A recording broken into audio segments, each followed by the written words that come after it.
Let's continue from the linearization. Yes, linearization is important for us for the control theory because, as I said before, all systems, all physical or real systems are nonlinear.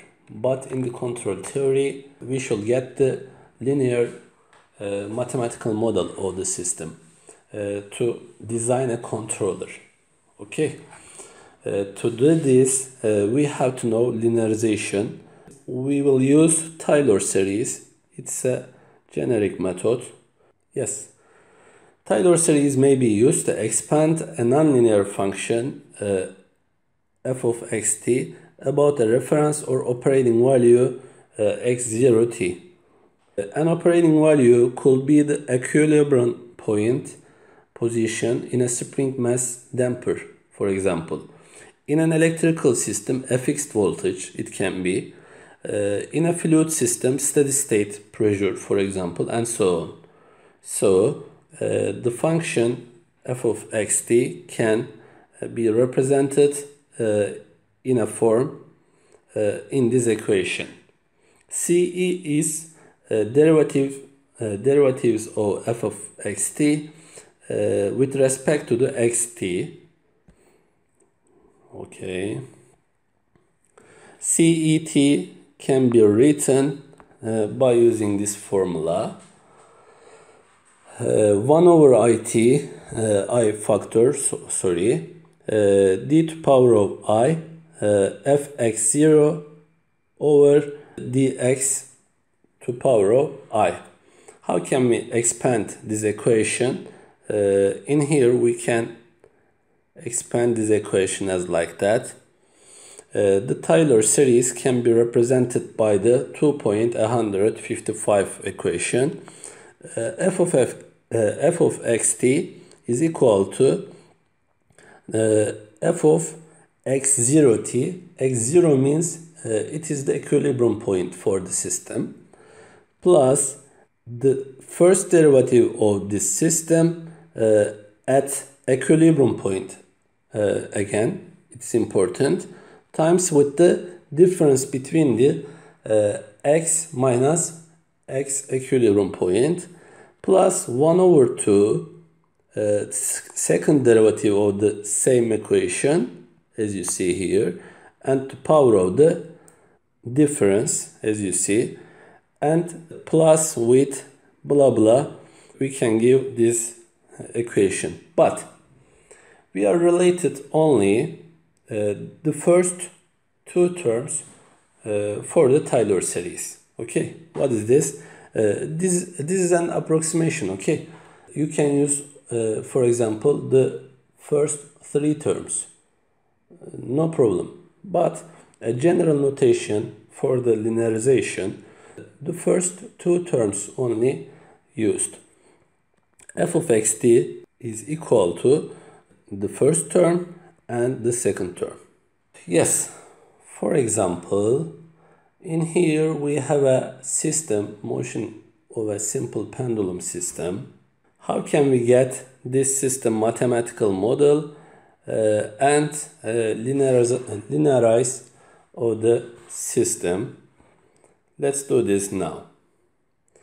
We apply a force in this direction, which is given as Ft. For this system, we have mg in this direction, and we can assume that this is the equilibrium point for this system. This is the deviation or angle between the equilibrium point and now exact point. R is equal to L cosine theta. I means vector representation minus L times sinus theta j, and it is again vector representation. So for this system we have two kind of external forces we can accept. Why? Because as you see, Ft has Yes, here ft has two components. It's a vectorial quantity, so it is fy and it is fx. Okay, so fx is equal to m times ax. Fy again is equal to m times ay. A is, as you know, acceleration. Acceleration can be written according to the displacement.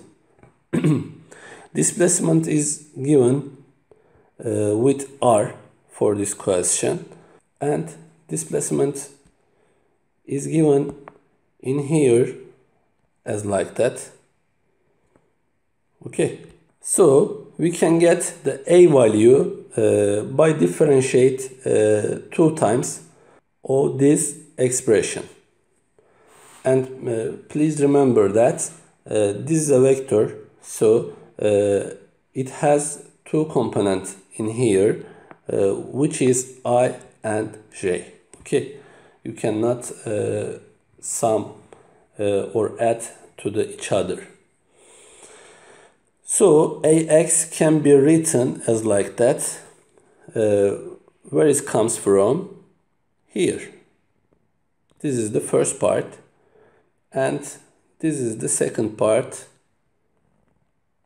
here, ay. Where is ax and ay? In here. Acceleration, direction on the x or direction on the y. So, considering the external forces applied to mass, we have get this formula. How? The external forces, yes, the external forces direction, as you see here, in this direction. The positive direction actually for this kind of system can be accepted as in this direction. So we can say it is the opposite direction. Okay, because of this, in here we can see ft times cosine theta. Why we write it? How can we get fx here? As you see here, we have an angle, so it will be minus ft times cosine theta. In here, the opposite direction given for the notation. This direction is given for y and it is given for x. Okay, ft is applied as like that. So fx will be minus ft times minus comes from the direction. It's a vectorial quantity, cosine theta, because of this angle. And fy is equal to minus ft again times sine theta. Okay. Where it comes from also, mg, as you see here, we have also another quantity, another force to acting on this system. Okay, and as you see here, it is the opposite direction with the fx. mg is opposite direction with the fx, as you see here. So we should write as like that. Okay, let's continue. The external forces acting on this system is given as like that, is equal to m times ax. Ax comes from here. The second system, the external forces acting on this system, ft times sinus sine theta, and acting on this system is equal to m times ay. Let's arrange this equation. The first equation 2.164 multiplying by minus sine theta, and the second equation multiplying by cosine theta. Okay, if you do this, you will get mg sine theta minus mg sine theta is equal to ml theta second derivative.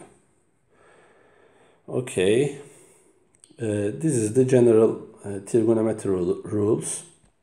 After rearranging this formula, we can get this one, and we know this, the higher differential equation, differential component is second derivative. Because of this, we divide all of this equivalent with the ml, and we get this formula. Okay, if your equation has sine, cosine, tangent or cotangent, okay, we can say this system is nonlinear. Okay, in here this system can be thought as nonlinear because of the sine theta. Okay, in brief, using static equilibrium position, theta is 0. We know this. Let's see on the figure again. Yes, in this figure, this is the equilibrium point, right? And we know this in here, theta is 0.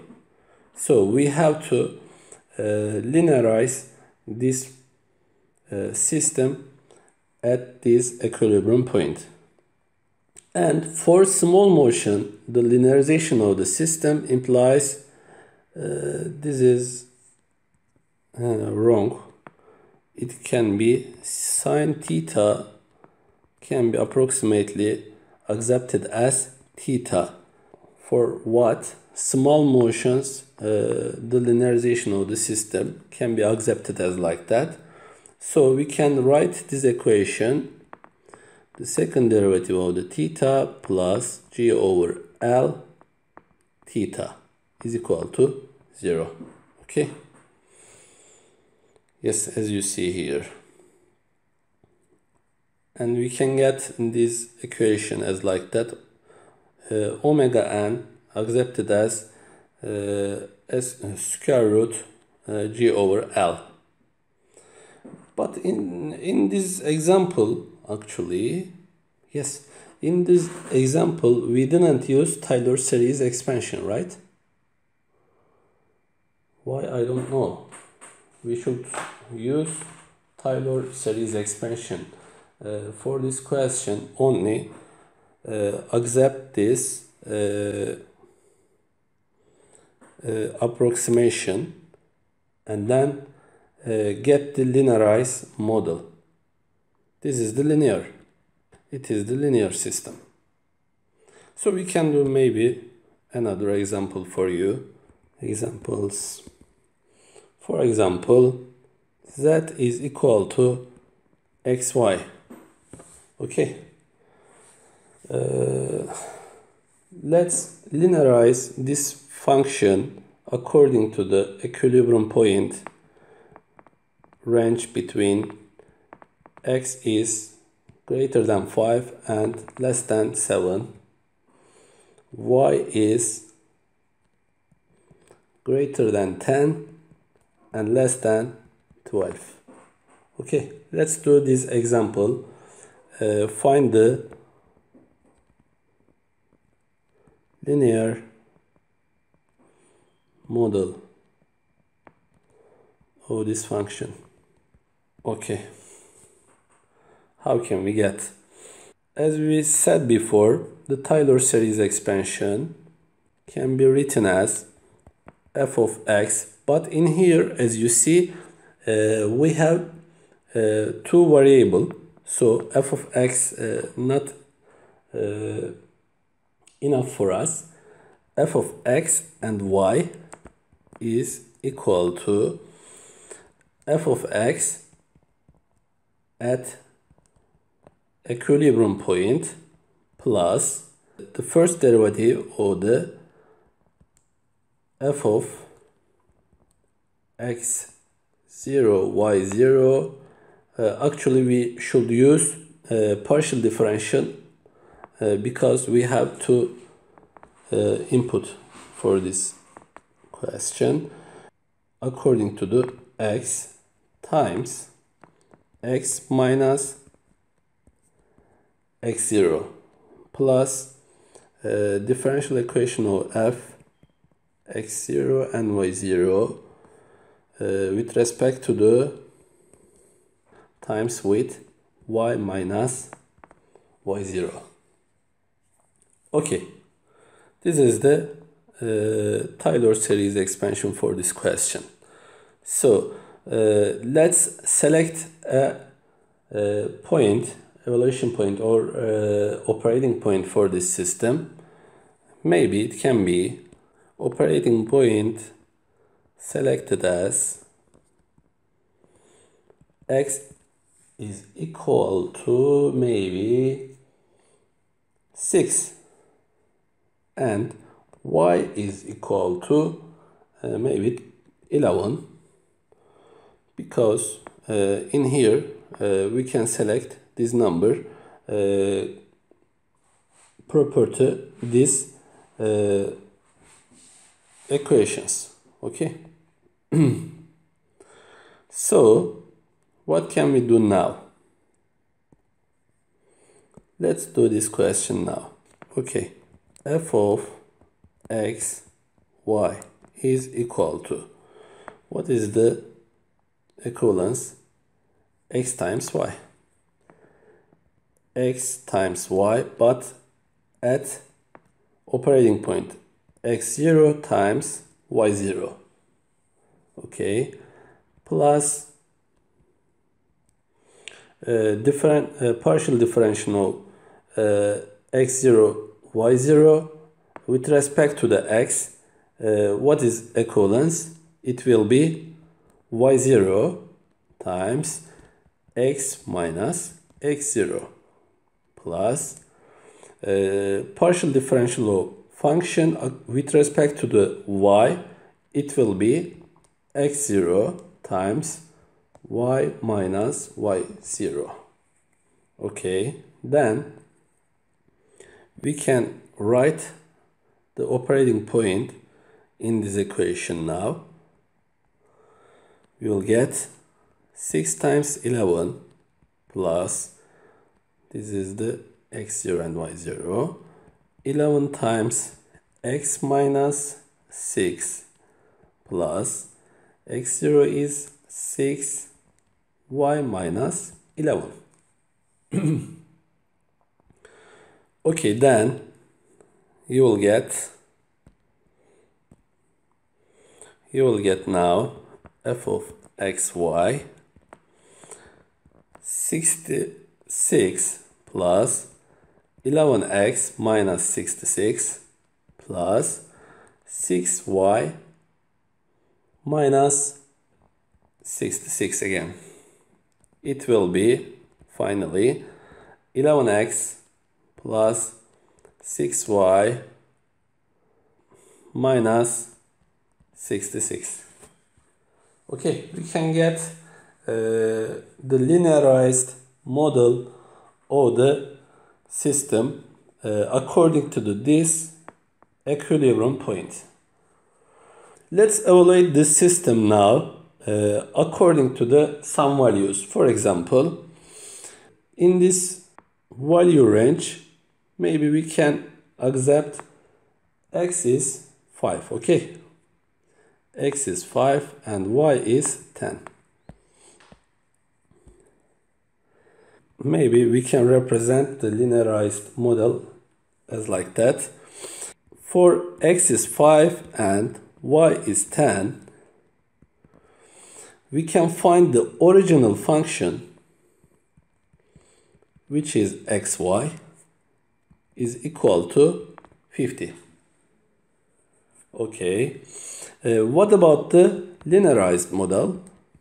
F linearized model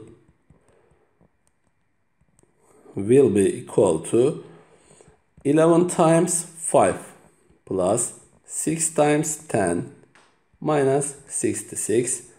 It will be what? It will be 49. Okay. What is the difference between them? 1. It means 2% error for this linearization. Okay. But I should say this. We linearized this model in the time range of this. Maybe we can evaluate the same function for the for x is equal to maybe 20, y is equal to 40. What will be happen now? Let's evaluate this. F of x, y, the original function, x times y, it will be 800. What about the linearized model? What will be happen now? 20 times 5 plus, or 11, sorry,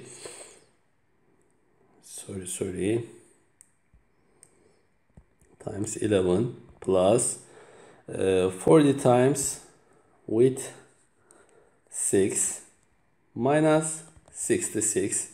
It will be what now? This is this is 220. This is 240 minus 66. It will be 394. Okay. As you see here, what is the difference now? It will be almost 50% error. Okay, so it cannot be acceptable for these points. This linearization cannot be accepted for these operating points.